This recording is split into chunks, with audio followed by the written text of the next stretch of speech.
지난 11월 8일 월드비전에서는 목회 데이터 연구소에 의뢰하여서 기독교인의 감사 생활에 대한 조사를 하고 발표를 하였습니다. 이 조사는 올해 9월 10일부터 23일까지 전국에 있는 만 19세 이상의 기독교인 1000명을 대상으로 진행이 되었었습니다. 이 조사 가운데 두 가지가 눈에 들어왔습니다. 먼저는 범사에 감사하라에 대한 의미에 대한 해석 부분이었습니다. 범사에 감사하라는 이 말씀에 대하여서 반드시 실천해야 하는 하나님의 명령이다라고 응답한 사람은 전체 응답자 중에서 31%였습니다. 실천을 위해서 노력하라는 성경의 메시지라고 응답한 사람이 과반을 넘는 55%를 차지했습니다. 그리고 실천과 상관없이 상징적인 메시지다라는 응답이 12%를 차지했다고 합니다. 이와 더불어서 눈에 들어오는 조사가 하나 더 있었는데 하나님께 감사의 기도와 찬양을 드리는 정도에 대한 조사였습니다. 이 조사에서 하나님께 감사의 기도와 찬양을 전혀 드리지 않는다와 그리고 별로 드리지 않는다의 비율이 무려 24%였다라고 합니다. 그러니까 4명 중에 1명은 감사와는 별로 상관없는 신앙생활을 하고 있더라는 것이죠. 앞서 이 조사의 범위가 전국 만 19세 이상 기독교인 1000명을 대상으로 하고 있다라고 말씀을 드렸습니다. 그러니까 기독교인의 4분의 1이 지금 감사와는 크게 상관없는 그러한 삶을 살아가고 있다라는 지표인 겁니다. 디모데후서 3장은 마지막 때에 일어날 많은 일들에 대해서 이야기하고 있는데 그 가운데 하나가 감사하지 않는다라는 것입니다. 이렇게 감사가 사라져가고 상황적으로도 감사할 일이 점점 줄어들어가는 이 세대 가운데에 우리는 오늘 말씀을 통해서 하나님이 우리 가운데 행하신 일들을 되새김으로 인하여서 어떻게 감사하며 살아가야 할지를 살펴볼 수 있게 되기를 간절히 소망합니다. 바울은 거짓 교사들로 인하여서 힘들어하는 골로새 교회들을 향하여서 이 편지를 통하여서 감사를 자주 언급하고 있습니다.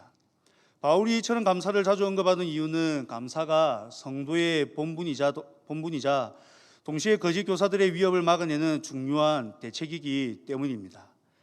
하나님의 은혜를 깨닫고 진심으로 감사하는 사람은 흔들림 없는 신앙생활을 할 수가 있습니다.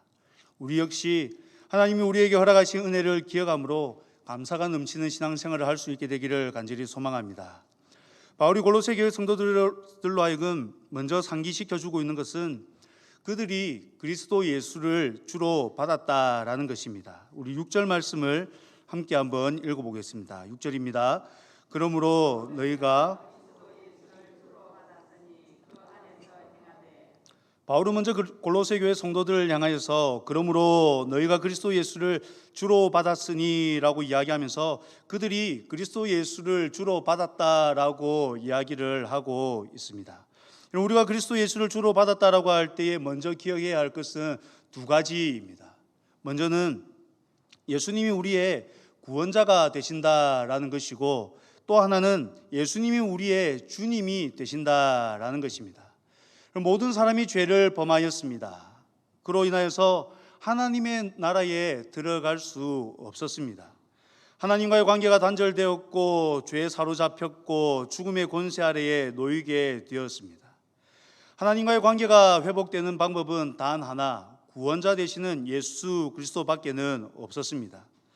예수님께서도 이렇게 말씀하셨습니다. 내가 곧 길이요 진리요 생명이니 나로 말미암지 않고는 아버지께로 올 자가 없느니라. 그럼 천하 만민의 구원을 얻을 만한 다른 이름을 주신 적이 없습니다. 예수님 말고는 구원을 얻을 수 있는 길이 없습니다. 사랑하는 성도 여러분, 죄의 문제를 해결하고 구원받을 수 있는 유일한 길이 그리스도 예수밖에 없음을 믿으십니까? 우리는 그 그리스도 예수를 주로 받았습니다. 우리의 삶 가운데 먼저 회복되어야 하는 것은 바로 이 구원의 감격입니다. 하나님께서는 우리를 구원해 주셨습니다. 이 구원의 감격은 여러분 아무나 누릴 수 있는 것이 아닙니다. 하나님의 은혜가 아니고서는 죄를 깨달을 수 없고, 죄를 깨달을 수 없기에 구원의 필요성도 전혀 알 수 없기 때문입니다. 사랑하는 성도 여러분, 구원에 대한 감격이 있으십니까? 예수님을 인격적으로 만나셨을 때에 그 감격이 아직도 생생하게 살아 있으십니까? 교회를 다니고 신앙생활을 하고 있지만은 구원을 이야기하고 십자가를 이야기하는 것이 혹 식상하게 들리고 있지는 않으십니까? 바울은 거짓 교사들로 인하여서 힘겨워하고 있는 골로새 교회 성도들을 향해서 다른 무엇보다도 예수 그리스도에 관한 이야기를 많이 하고 있습니다. 그 이유는 구원자 되시는 예수님이야말로 우리 삶에 분명한 감사의 이유가 되기 때문입니다. 우리도 동일하게 구원자 되신 예수님으로 말미암아서 날마다 감사가 흘러넘치는 삶을 살아가실 수 있게 되기를 간절히 소망합니다. 또한 우리는 구원자 되시는 예수님을 주님으로 받았습니다. 여러분, 구원자 되신 예수님께서는 우리를 구원하시고 홀로 두지 않으셨습니다. 우리의 삶을 외면하지 않으셨습니다. 구원하신 예수님께서는 우리와 함께 하십니다. 임마누엘이신 예수님께서는 마태복음 28장 20절에서 내가 세상 끝날까지 너희와 항상 함께 있으리라고 말씀하셨습니다. 우리와 항상 함께 하시겠다라고 하시는 예수님께서는 우리를 지키시고 보호하십니다. 우리의 삶의 주인이 되셔서 우리의 삶을 인도하십니다. 예수님 안에 있을 때에 우리는 안전합니다. 참된 평안을 누릴 수 있습니다. 시편 23편에서 시인은 내가 사망의 음침한 골짜기로 다닐지라도 해를 두려워하지 않을 것은 주께서 나와 함께 하심이라. 주의 지팡이와 막대기가 나를 안위하시나이다 라고 노래하기도 하였습니다. 연약하고 부족한 우리가 이 세상을 살아가는 동안에 힘들고 어려운 일들을 많이 겪습니다. 우리가 이렇게 힘들고 어려운 일을 많이 겪는 이유가 어디에 있습니까? 우리가 우리의 삶을 인도하려고 하니 그러한 어려움들을 많이 겪는 것 아닙니까? 이러한 우리의 삶에 예수님이 주인 되신다라는 것은 참으로 큰 힘이 아닐 수가 없습니다. 그러기에 그리스도 예수를 주님으로 받았다라는 것은 이 또한 큰 감사의 제목이 아닐 수 없습니다. 하나님의 은혜는 여기에서 끝이 나지 않습니다. 그럼 그리스도 예수를 주로 받은 우리에게는 한 가지 고민이 있습니다. 그것이 6절 끝에 나오는 말씀입니다. 우리 6절의 말씀을 다시 한 번 더 읽어보겠습니다. 6절입니다. 그러므로 너희가 그리스도 예수를 주로 받았으니 그 안에서 행하되. 6절 끝에 무엇이라고 이야기하고 있습니까? 그 안에서 행하되라고 이야기를 하고 있습니다. 바울은 골로새 교회 성도들 향해서 너희가 그리스도 예수를 주로 받았다라고 이야기를 하면서 그 안에서 행하라고 이야기를 하고 있습니다. 이 말씀은 그리스도 예수가 주님이심을 지속적으로 인정하고 그분의 다스리심을 받으면서 살아가는 것을 의미하는 것입니다. 즉 열매 맺는 삶을 요구하는 것이지요. 그러니 그리스도인으로 살아가는 삶이 때로는 너무나도 힘들고 지치기까지 합니다. 이어지는 7절 말씀도 그렇습니다. 그 안에 뿌리를 박으며 세움을 받아 교훈을 받은 대로 믿음에 굳게 서서 감사함을 넘치게 하라. 우리가 해야 할 일이 너무 많은 것처럼 보이지 않습니까? 앞서 바울이 이야기했던 그리스도 예수를 주로 받았다라는 것은 하나님께서 우리에게 베풀어 주신 은혜로 여겨지는데 그 안에서 행하는 일은 너무나도 무거운 짐처럼 우리에게 여겨집니다. 행함이 없는 믿음은 죽은 것이라고 이야기하는 야고보서의 말씀은 더욱 우리의 숨통을 조여오는 것만 같이 여겨집니다. 그러나 사랑하는 성도 여러분, 우리는 본문을 좀 더 집중해서 다시 살펴볼 필요가 있습니다. 하나님께서 우리에게 이러한 말씀을 주시는 의도를 잘 살필 필요가 있습니다. 분명히 하나님께서는 우리에게 이러한 삶을 요구하십니다. 계속적으로 그리스도 안에서 진보하는 삶을 요구하십니다. 점진적으로 발전해가는 삶을 원하십니다. 점점 더 그리스도를 주로 인식하면서 고백하는 성숙된 신앙을 원하십니다. 그러나 여러분, 실행은 우리에게 있는 것이 아니라 하나님께 있음을 우리는 분명하게 기억해야 합니다. 한글 성경에서는 이러한 것이 잘 드러나 있지 않지만은 원어에서는 이것이 분명하게 나타나 있습니다. 지금 그 안에서 행하되라고 말씀하시는 이것과 더불어서 7절에 나오는 많은 말씀들이 하나님이 하시는 일로 기록되어 있기 때문입니다. 하나님께서는 이러한 삶이 사람의 노력으로 획득되는 것이 아니라 하나님의 은혜로 주어지는 것이다 라고 분명하게 우리에게 말씀해 주고 있습니다. 하나님께서 친히 하나님의 백성들을 위하여서 일하고 계신다라는 것이죠. 하나님께서 우리로 하여금 그리스도 안에 뿌리를 받고 세움을 받으며 교훈을 받은 대로 믿음에 서게 하십니다. 그래서 7절의 말씀은 실상 하나님께서 우리에게 하시는 일을 구체적으로 설명해 주는 말씀입니다. 7절에 나오는 뿌리를 박으며 라는 말씀은 단단히 뿌리가 내려졌다라는 말씀입니다. 이 말씀은 식물이 땅에 뿌리를 깊숙이 박는 것과 같은 그러한 모습을 묘사하는 말씀입니다. 시편 1편에 나오는 시냇가에 심은 나무를 연상케 하는 것이죠. 즉 나무가 생명수 시냇가에 뿌리를 내려서 사시사철 푸르고 철달 아름다운 열매를 맺는 그 모습을 암시하는 그러한 말씀입니다. 하나님께서 우리로 하여금 그렇게 하시겠다라는 것을 이 말씀을 통해서 우리에게 가르쳐주고 있는 겁니다. 세움을 받아라고 번역된 이 단어 또한 어떠한 기초 위에 건물이 높이 지어져 가는 것을 가리키는 단어입니다. 특히 본문에서도 이렇게 세우시는 주체가 하나님이시다라는 것을 분명하게 이야기하고 있습니다.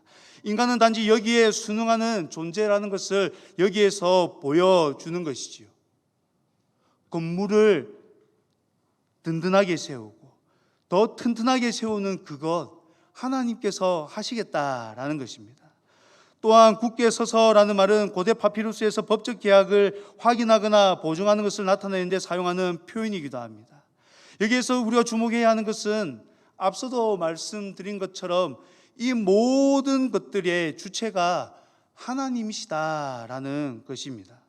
또한 하나님께서 이 모든 일을 지속적으로 해 나가실 것을 내포하고 있는 것입니다. 즉 그리스도 예수를 주로 받게 하신 하나님께서 또한 우리로 하여금 그 안에서 행하도록 자라도록 해 주신다라는 말씀입니다. 요한복음 15장을 보시면 포도나무 비유가 나옵니다. 이 비유 가운데 16절 말씀을 보시면 이런 말씀이 나옵니다. 너희가 나를 택한 것이 아니요 내가 너희를 택하여 세웠나니 이는 너희로 가서 열매를 맺게 하고 또 너희 열매가 항상 있게 하여 내 이름으로 아버지께 무엇을 구하든지 다 받게 하려 함이라. 그럼 여기서 지금 무엇을 말하고 있습니까? 내가 너희를 택하여 세웠나니 이는 너희로 가서 열매를 맺게 하고 또 너희 열매가 항상 있게 하겠다라는 것이지요. 사랑하는 성도 여러분, 이것이 핵심입니다. 우리는 우리가 해야 하는 것처럼 생각합니다. 구원은 하나님께서 주신 것이지만 그 구원을 받은 우리가 살아가는 것은 마치 우리가 해야 되는 것처럼 생각합니다. 그리스도 안에서 살아가는 것, 열매를 맺는 것, 마치 우리가 해야 되는 일처럼 생각을 합니다. 그러나 성경이 이야기하는 것은 무엇이냐면은 이 모든 일을 하나님이 하신다라고 이야기를 하고 있습니다. 예수님이 참 포도나무가 되시고 하나님이 농부가 되십니다. 우리는 그 포도나무에 붙어 있는 가지입니다. 우리는 참 포도나무 대신 예수님께 붙어 있는 가지이기에 농부 대신 하나님의 돌보심 아래에 있는 가지이기에 열매를 맺게 되는 것입니다. 가지가 수고하고 노력해서 열매를 맺게 되는 것이 아니라 나무에 붙어 있기 때문에 농부 대신 하나님께서 그 나무를 길러주시기 때문에 열매를 맺게 되는 것입니다. 고린도 교회 안에도 많은 문제가 있었습니다. 그 가운데 하나가 분파의 문제였지요. 고린도 교회 성도들 가운데 어떤 이들은 바울에게 속하였다라고 이야기하고 어떤 이들은 아볼로에게 속하였다라고 이야기를 하였습니다. 이러한 말을 들었던 바울이 어떻게 이야기를 하였습니까? 고린도전서 3장 6절과 7절의 말씀입니다. 나는 심었고 아볼로는 물을 주었으되 오직 하나님께서 자라나게 하셨나니 그런즉 심는 이나 물 주는 이는 아무것도 아니로되 오직 자라게 하시는 이는 하나님뿐이니라. 그럼 바울이 지금 말하고 있는 것이 무엇입니까? 오직 자라게 하시는 이는 하나님뿐이라는 것입니다. 자신이 심었고 아볼로가 물을 주었다 할지라도 자라게 하시는 분은 하나님이시라는 것이지요. 달리 말하면은 하나님이 아니시고는 자라날 수 없다라는 것입니다. 하나님이 아니시고는 절대 결단코 자라날 수 없다라는 것입니다. 그러므로 우리가 반드시 알아야 하는 것이 있습니다. 그리스도인이 자라나는 것, 그것은 저절로 되는 것이 결코 아닙니다.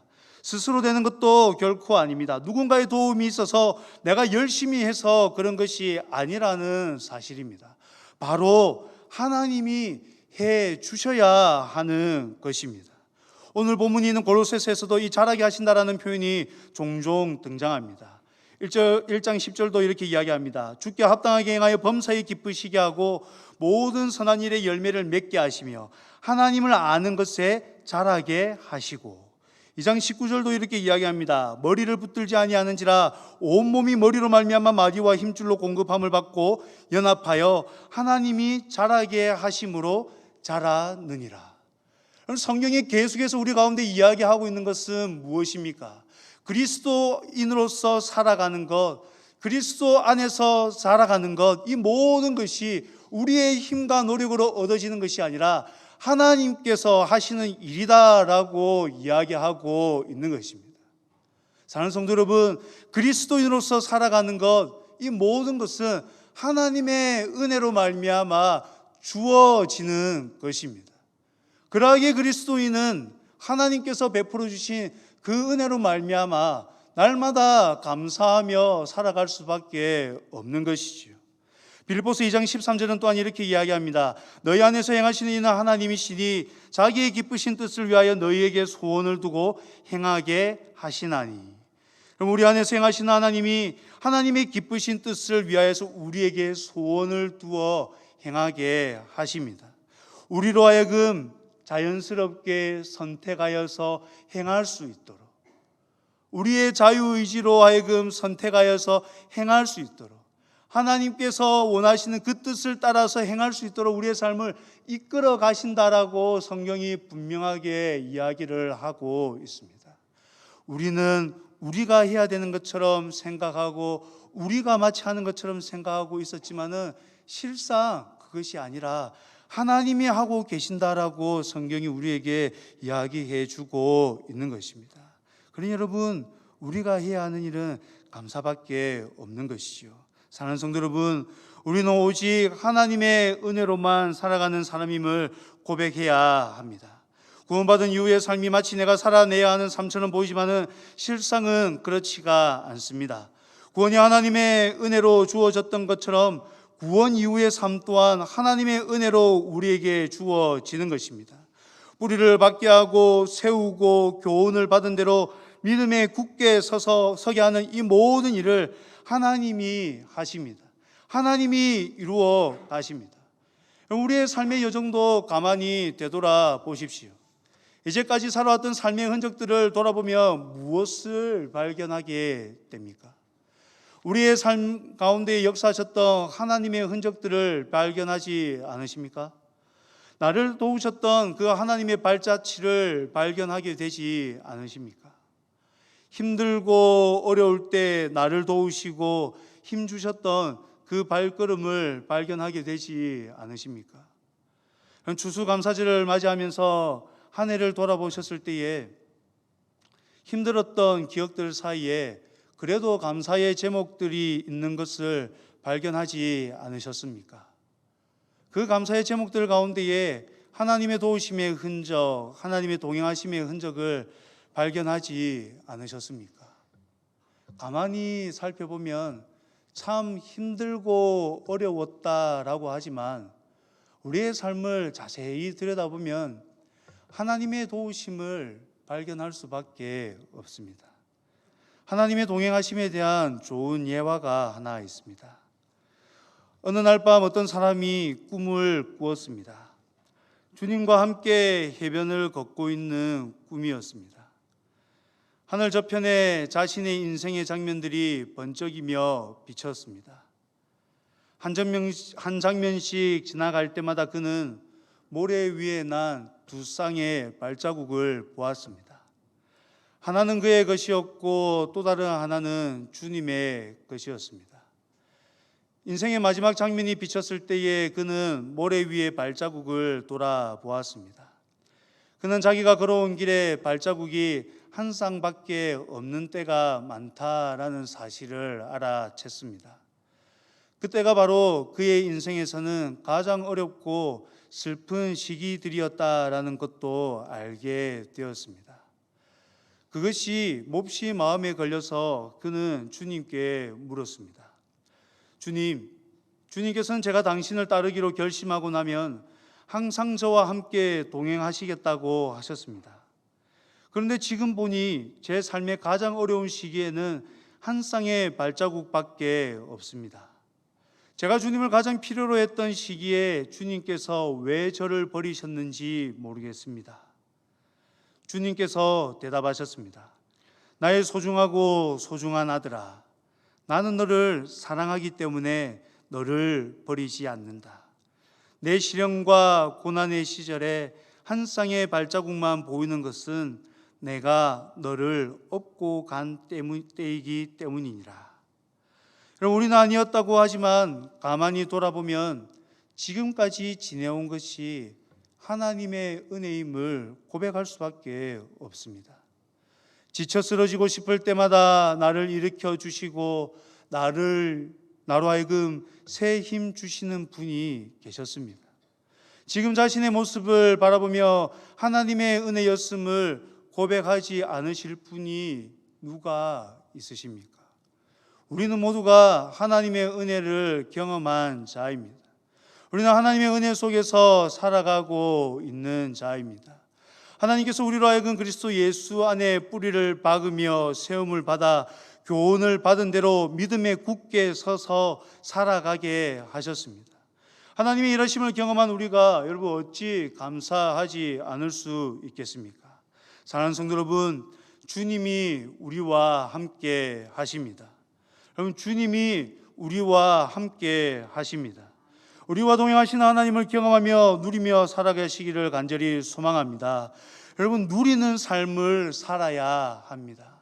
그래야 감사가 넘칩니다. 여러분, 누리지 못하면 감사가 넘치지 못합니다. 오늘 말씀의 대부분의 말씀들이 하나님이 행하신 일로 기록되어 있지만은 단 하나 우리가 해야 될 일로 기록된 말씀이 있습니다. 그것이 7절 제일 마지막에 기록된 말씀입니다. 바로 감사함을 넘치게 하라는 말씀입니다. 우리가 해야 하는 일은 감사함을 넘치게 하는 것입니다. 하나님께서 그리스도 예수를 주로 받게 하셨습니다. 하나님께서 우리로 하여금 그 안에서 살아가도록 하셨습니다. 그러하기에 우리가 해야 되는 일은 무엇이냐? 감사함을 넘치게 해야 하는 것입니다. 그리스도 예수를 주로 받는 것도 하나님께서 주신 것입니다.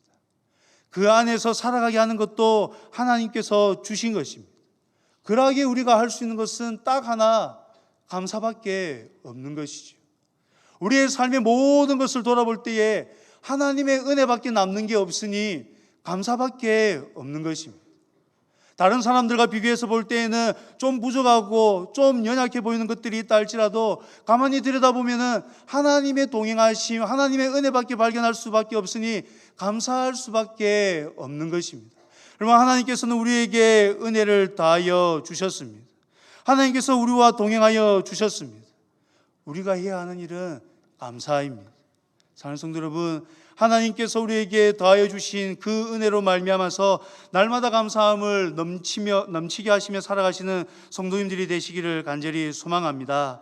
그리스도 예수를 우리는 주로 받았습니다. 그러므로 우리는 감사를 넘치게 해야 합니다. 그리스도 안에서 우리가 행하게 되었습니다. 그러므로 우리는 감사를 넘치게 해야 합니다. 감사가 넘치는 사람은 기쁨이 충만합니다. 감사가 넘치는 사람은 찬양이 흘러나옵니다. 감사가 넘치는 사람은 기도가 되고, 감사가 넘치는 사람은 봉사하게 됩니다. 내면의 감사가 넘치는 사람은 행동이 달라지게 되고 말이 달라지게 되어 있습니다. 감사가 가득하면 내 안에 머물러 있는 것이 아니라 밖으로 흘러갈 수밖에 없습니다. 선한 영향력이 밖으로 흘러갈 수밖에 없게 되는 것이죠. 사랑하는 성도 여러분, 하나님께서 부어주신 은혜로 말미암아서 감사하는 삶을 살아가시고, 또한 그 감사로 말미암아서 참으로 선한 영향력을 많이 행사하며 나가시는 모든 성도님들이 되시기를 간절히 소망합니다.